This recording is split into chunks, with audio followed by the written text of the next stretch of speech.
buat tahu isne mah seteng ini adik buat normal boleh mungkin ini sakat YouTube social media video itu kami bawa So I turned to the university drug dealer instead.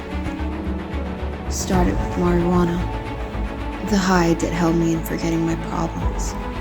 And you know how it usually goes with stuff like this. You start getting adventurous.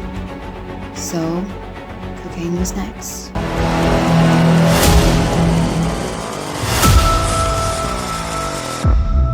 Hujikti series TV fandre adana akoina padra ta khaira bun hujik karam ta TV amro bookTouX aba ka ba amaka lai train na di lawre akoina di